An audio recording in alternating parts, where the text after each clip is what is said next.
Kim Cook is one of those people.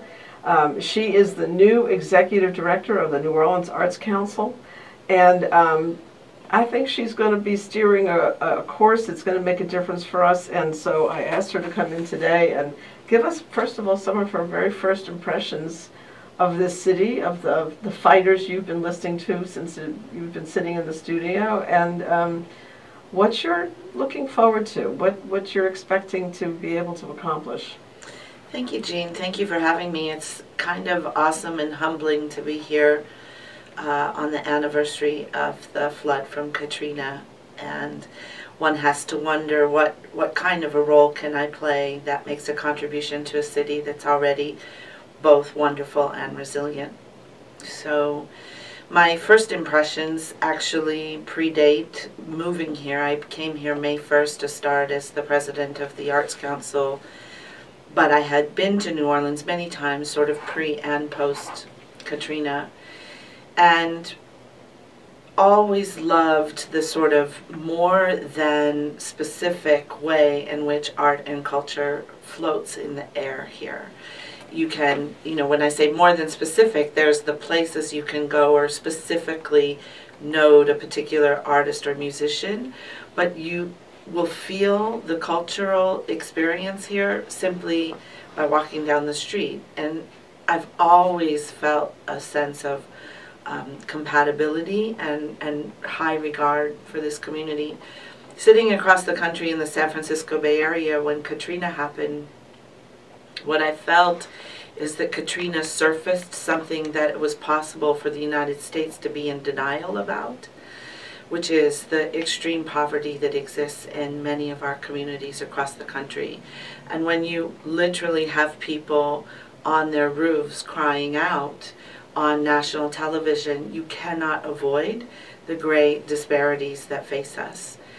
Coming just before I began here in my role at the Arts Council, I spent 5 years working with the Nonprofit Finance Fund, mostly working with cultural institutions.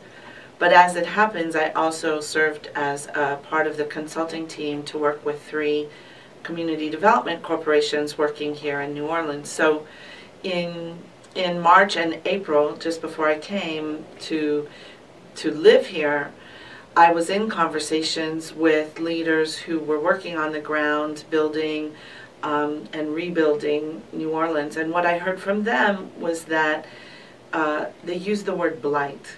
That blight is an issue that still affects New Orleans, and that there's money still to build things, but there aren't necessarily funds available to remediate and to address some of the ongoing challenges of the physical environment. So I would say that those impressions sort of are a part of the wave I came in on. As I began to examine what is the role of an arts council in a contemporary world and in a New Orleans context. Well, the council is privileged to have an agreement with the City of New Orleans that includes making grants and also administering percent for art funds. So there are a certain number of capital projects that fall within certain parameters that realize a percentage contribution towards public art.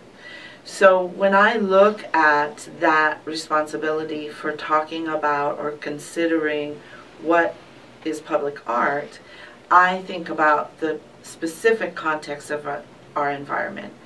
So I use the terms aesthetics and kinesthetics a lot, or urban aesthetics, when I'm talking about design and design solutions, because across the country and internationally, there's more and more of a move towards the idea of design for social impact. So while I absolutely believe in things that are beautiful, made by artists in public environments, I'm also interested in park benches and bike racks and street signs and street lamps, and essentially a little bit of a soft place to land in a harsh environment. In New Orleans, there is a sense of beauty And there are specific areas in the community where that is immediately evident across the community. But if you draw a circle around all of what is New Orleans Parish, there are many communities that actually don't have the trees, they don't have the architectural embellishments, they don't have the elements that make a sense of beauty that we can call home. And what I believe is that your environment reflects how your world esteems you or how you esteem yourself. And so as the Arts Council thinks about not only the role of the dollars that we're privileged to have some influence over, and I must say all things are juried, we don't make any arbitrary decisions. And you don't have a huge war chest. I mean, and I don't have a huge war chest. Modest amount of money. Exactly. So how do I use that to sort of leverage the conversations with others that are involved in capital projects to think about the larger design footprint of the city?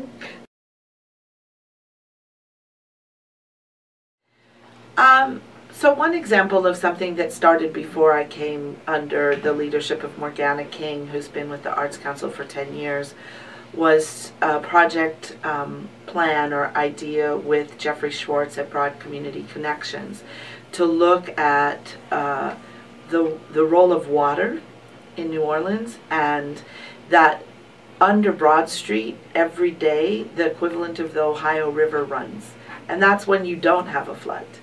So what does it mean to think about living with water, and how could you potentially, if we actually applied to the National Endowment for the Arts for funds for this, if we were awarded funding, how could an artist both look at the pump stations, the water volume, the water management issues, and as your earlier interviewee talked about citizen engagement, engage with citizens in that dialogue of understanding the role that water plays along the Broad Street corridor. So you have an artist, you have citizen engagement, you have, you know, the water and sewerage department. You have these cross-sector factors that can come together where an artist navigates the discourse and illustrates in some ways anything from swimming lessons to fountains to projected installations and what have you. In June of 2012, there was a report released called Place Matters for Health in Orleans Parish, Ensuring Opportunities for Good Health for All. And it is available online. So very early on in the introduction on page 3, it says, in Orleans Parish, Louisiana, people living in neighborhoods characterized by poor housing, inadequate schools, polluted environments, insufficient transportation, and lack of safety typically have significantly poorer health than people living in neighborhoods that don't suffer from these characteristics. In fact, in New Orleans, this report finds that people living, the age, life expectancy in New Orleans, if depending on your zip code, could be 80 years, or it could be 25 years less. It could be 55 years old. That's a phenomenal gap. So if an arts council is here in some ways to promote and support and advance the role of art in community and the livelihood of artists, which is very important and significant to us, we don't elect in this point in time to do so in a vacuum. We want to do so in a way that thinks about what are the issues that are facing New Orleans, some of which you could consider being a definitely crisis point. So the Broad Plus Water initiative is one that we hope will go forward, that already is underway. These phenomenal thinkers about water management are just incredible. The beauty will out, you know, if the some of the things that are practical that the engineers are talking about, that the public health people are talking about, that the you know, sort of economic developer people are talking about, art and culture will transmit and add to any one of those areas. And that's really what I'm thinking when I think about the Arts Council.